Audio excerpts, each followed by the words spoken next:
صلى عليك الله. Hanya satu kalimat, Allahu Akbar. Ucapkan di lisan, terjemahkan di pikiran, Allah Maha Besar. Di pikiran kita mengikuti, menerjemahkan. Sebab kalau pikiran tidak mengikuti, setan memiliki celah.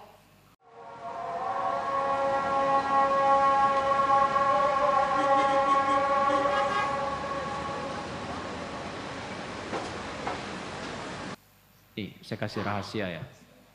Ini diantara kita saja. Janji ya. Takbir saja. Kalau paham yang dibaca, itu nikmatnya tak terlukiskan. Abu Bakar As-Siddiq radhiyallahu taala anhu, itu baru takbir, Allahu Akbar, sudah gemetar, nikmatnya khusyuk.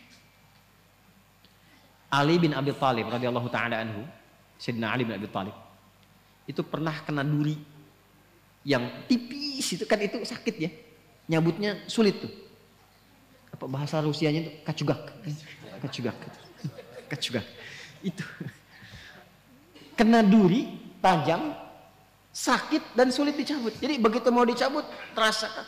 Ada sahabat bilang begini, temannya, kawan beliau, saya tahu kapannya waktu yang tepat untuk mencabut. Begitu takbir, Allahu Akbar, takbir, itu dicabut durinya, bahkan tidak ada perubahan di ekspresi wajahnya, sama persis dengan saat mulai bertakbir. Gitu. Hanya satu kalimat, Allahu Akbar. Ucapkan di lisan, terjemahkan di pikiran, Allah Maha Besar. Di pikiran kita mengikuti, menerjemahkan. Sebab kalau pikiran tidak mengikuti, setan memiliki celah. Namanya khanzab. Ada setan penggoda orang sholat namanya khanzab. Saya tidak berani menjanjikan, tapi satu saat kalau kita nanti ada waktu, kita ngaji khusus fikih setan. Sepakat? Halo, jangan lihat saya begitu ya.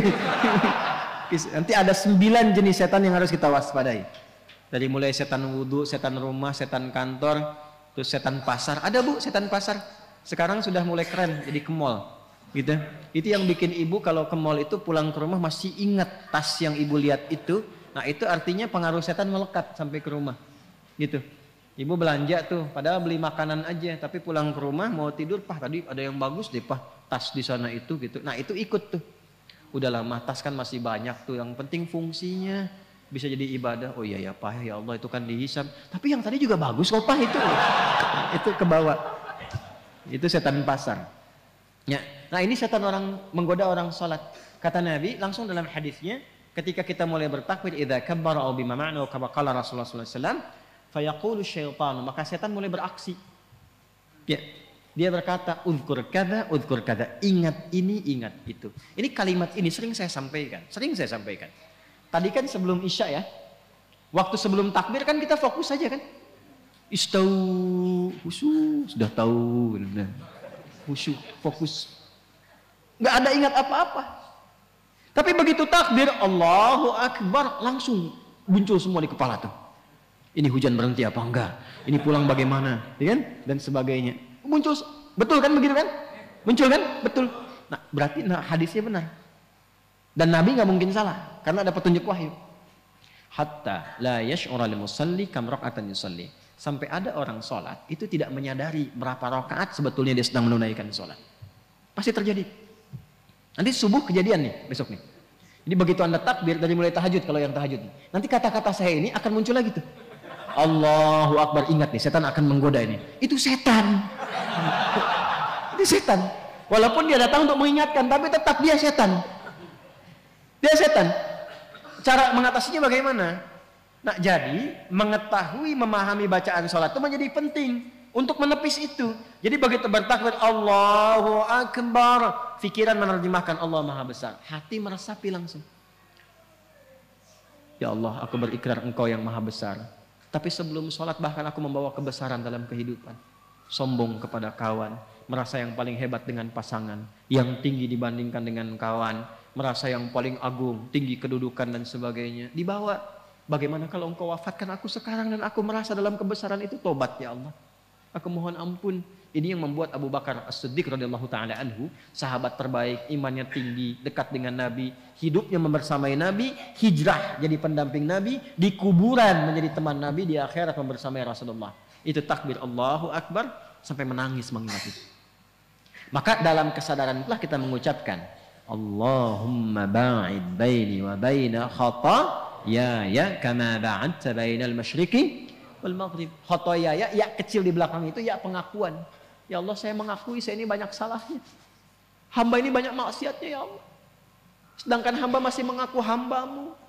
Hamba berharap surgamu, hamba berharap pertemuan dengan Rasulullah, tapi hamba mengakui hamba banyak dosa.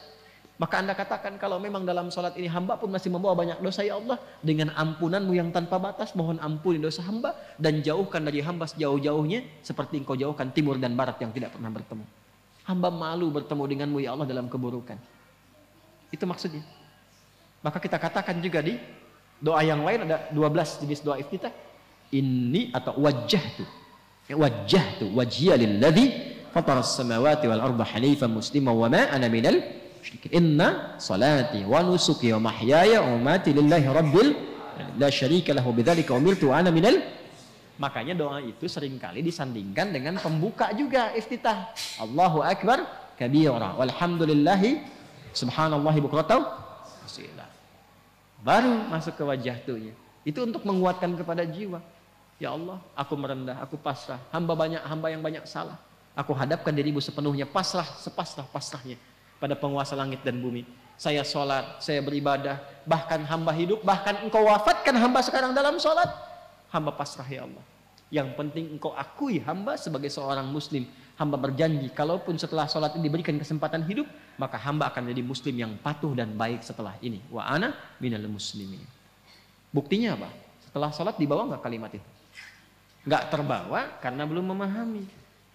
Mau sampai kapan seperti itu? Sedangkan kita sudah ribuan kali menunaikan sholat. Kenapa dari sekian ribu itu tidak ada yang kita usahakan untuk menikmati sholat itu? Sudah nikmat belum? Tapi kan yang penting benar rukunnya Ustaz, betul. Dan itu mengangkat kewajiban, menghilangkan dosa. Ada pahala kalau rukun terpenuhi. Tapi problemnya, ada nggak dampaknya kepada jiwa yang terasakan dalam menjalani kehidupan dunia? Sebab dulu orang sholat itu bukan hanya menggugurkan hukum, berubah menjadi orang baik. Paham?